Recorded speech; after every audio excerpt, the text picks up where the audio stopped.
ഇതുവരെ ആഭ്യന്തര സർവീസുകളിൽ ഒരേ നിരക്കിലായിരുന്നു സർചാർജ് ഈടാക്കിയിരുന്നതെങ്കിൽ ഇനി മുതൽ യാത്രയുടെ ദൂരത്തിനനുസരിച്ചായിരിക്കും തുക നിശ്ചയിക്കുക. പുതുക്കിയ നിരക്കുകൾ പ്രകാരം 500 കിലോമീറ്റർ വരെയുള്ള ഹ്രസ്വദൂര യാത്രകൾക്ക് 299 രൂപയാണ് അധികമായി നൽകേണ്ടി വരിക. 501 മുതൽ 1000 കിലോമീറ്റർ വരെയുള്ള ദൂരത്തിന് 399 രൂപയും 1001 മുതൽ 1500 കിലോമീറ്റർ വരെയുള്ള യാത്രകൾക്ക് 549 രൂപയും സർചാർജ് ഇനത്തിൽ ഈടാക്കും. 1501 കിലോമീറ്റർ മുതൽ 2000 കിലോമീറ്റർ വരെയുള്ള ദീർഘദൂര ആഭ്യന്തര സർവീസുകൾക്ക് 749 രൂപയാണ് വർധനവ്.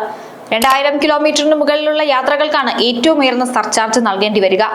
ഇതിനായി യാത്രക്കാർ ടിക്കറ്റിന് പുറമെ 899 രൂപ അധികമായി നൽകണം. ഓരോ സെക്ടറിനും സർചാർജ് ബാധകമാണ്. അതായത് ഡൽഹിയിൽ നിന്ന് മുംബൈ വഴി ബാംഗ്ലൂരിലേക്ക് പോകുന്ന ഒരു കണക്ഷൻ ഫ്ലൈറ്റിൽ 2 സെക്ടറുകൾ ഉള്ളതിനാൽ 2 തവണ സർചാർജ് നൽകേണ്ടി വരും. അന്താരാഷ്ട്ര യാത്രകൾക്കുള്ള സർചാർജിലും വലിയ മാറ്റങ്ങളാണ് വരുത്തിയിരിക്കുന്നത്. $1 93 രൂപ എന്ന നിരക്കിൽ കണക്കാക്കിയാൽ സാർക്ക് രാജ്യങ്ങളിലേക്കുള്ള യാത്രകൾക്ക് ഇനി $24, ഏകദേശം 2232 രൂപ അധികം നൽകണം. ഗൾഫ് രാജ്യങ്ങൾ ഉൾപ്പെടുന്ന മിഡിൽ ഈസ്റ്റ് റൂട്ടുകളിൽ 4650 രൂപയും സിംഗപ്പൂരിലേക്ക് 5580 രൂപയുമാണ് സർചാർജ് വർദ്ധിപ്പിച്ചത്. ചൈന, തെക്കുകിഴക്കൻ ഏഷ്യൻ രാജ്യങ്ങൾ എന്നിവിടങ്ങളിലേക്ക് 9300 രൂപയും ആഫ്രിക്കൻ രാജ്യങ്ങളിലേക്ക് ഏകദേശം 12090 രൂപയുമാണ് യാത്രക്കാർ അധികമായി നൽകേണ്ടി വരിക. ദീർഘദൂര റൂട്ടുകളായ യൂറോപ്പ്, UK എന്നിവിടങ്ങളിലേക്ക് ഏകദേശം 19065 രൂപയാണ് സർചാർജ്.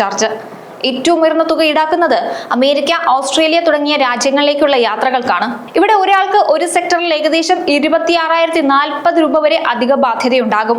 വരും ദിവസങ്ങളിൽ മറ്റ് വിമാന കമ്പനികളും സമാനമായ രീതിയിൽ നിരക്ക് വർദ്ധിപ്പിക്കാൻ സാധ്യതയുണ്ട്.